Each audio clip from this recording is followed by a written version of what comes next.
So head still is the number one thing we're starting with. If you can get that right, batting can be very easy. Your head starts to move even just a little bit and batting becomes a lot harder because you're in an awkward position. With batting and technique, it's a sequence. So something happens and then that means the next thing happens, means the next thing happens, means the next thing happens. So many people, and I see a lot of coaches do this, a player will hit the ball in the air and the coach says, you hit the ball in the air, you hit it too early. They're sort of diagnosing the thing that happened at the end, not the thing that happened at the start. And they hit it early because they fell over and they had to get to the ball early. So as a coach, what I try and do is try and identify what's the thing that happened first. Did they fall over? Or did they get in a good position, but they then pushed at it? So you want to try and identify what happened first, because if you get that right, everything else that fell over behind that might not have happened. Does that make sense? That's to the coaches, that's to the parents, not so much for you guys. Okay, so head still. Okay, you're not allowed to answer this time. What is the most efficient way to travel in any object? Walking, running, cars, planes, anything. What's the most efficient way to travel from point A to point B? Straight line. Well done. So when we're batting, we want an efficient bat swing. We do not want to be going like this to hit the ball. We want to try and get our bat coming through the line of the ball in what? Straight lines. Okay, so a lot of players lose power and they lose control because of what their body does, which then means their bat can't come through and hit the ball in a straight line.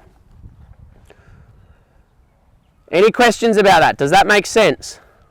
What about your eyes, Tom? You might have your head straight down. What about your eyes? Yep, excellent. Okay, so eyes, so head still. If I was to ask you to take a photo, we'd always sort of take a photo. If you're walking, you were trying to be balanced, we're trying to be level. We'd never sort of take a photo like that because our perspective gets a bit off. So great point. We always, when our head's still, we always want to try and keep our eyes level. We never sort of want to be in this sort of position because our perception and batting, we've got to sort of see the ball. We want to be able to sort of pick up the line and the length as quickly as we can. So eyes level is key.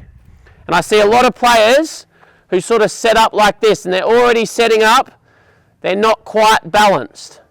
So then you sort of get them to sort of level themselves out, get their top half. What I talk about is if you cut yourself in half at your hips, this is your top half, this is your bottom half, and you get your top half on top of your bottom half, then you're balanced as opposed to over here. Does that make sense, kids?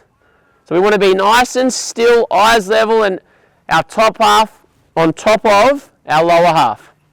If you can get your setup or your stance right or in a good position, you're giving yourself the best chance of hitting the ball well. A lot of mistakes happen when your setup or your stance is a bit off. As I said, if you're over here or your grip's a bit wrong, or your sort of hands are sort of in an awkward position, you're setting yourself up to make a mistake. So we want to try and set up in a way that we can consistently move and hit the ball. Okay, so we're trying, our goal is to get our bat swinging through the ball in a straight line. Spoken about your head being still, eyes level. Okay, now grip is really, really important. Everyone holds the bat slightly differently. Everyone has their own method or own way.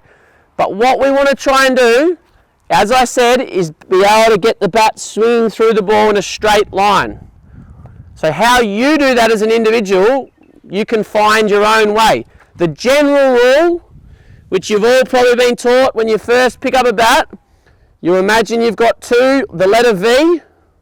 The letter V, this is the bottom, both hands, and you pick up the bat with your V's down the back of the bat. These days, a lot of players get their hand under, what we call sort of an underneath grip. What that does is it sort of makes everything, you have a closed bat face and you drag the ball to the leg side a bit. Okay, so what I try and get my players to do is get their bottom hand more on top. Does anyone know who Marnus Labuschagne is? Yep, plays for Australia. He did a masterclass during the Sheffield Shield final earlier in the year where he spoke about how he felt like his hand was too far underneath and he couldn't drive the ball. He was struggling to drive the ball. So if you guys, any of you are struggling to hit the ball sort of down the ground or through the offside, it might be that bottom hand. And he spoke about how he got his bottom hand further round the back or on top of the bat. And that allowed him to sort of stay long through the ball as he described it. So grip plays a big part in how you can swing the bat. General rule, you can go a little bit either way, but you don't want to go too far from V's on the back of the bat. Any questions about that?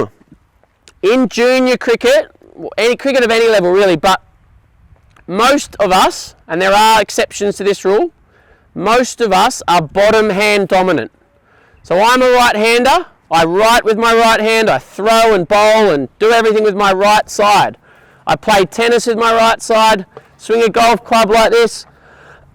So naturally I want to swing my bat this way. That's how my body wants to do it, with my right side in control.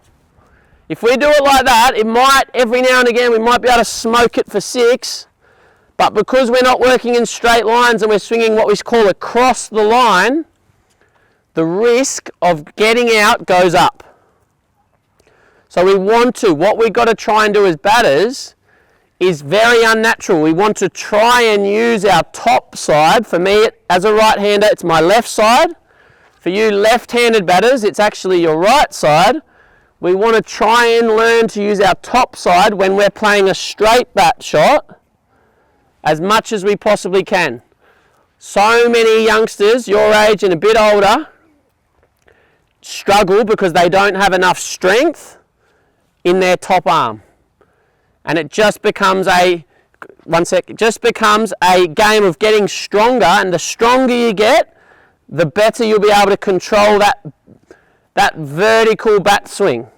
So what we're trying to do is we're trying to get out of what's natural, and that's swinging, opening our hits and playing a tennis forehand. We want to try and get those straight lines, and to do that, I say to the players I work with, 2 hands on the bat equals 100%. That's 100% of our grip.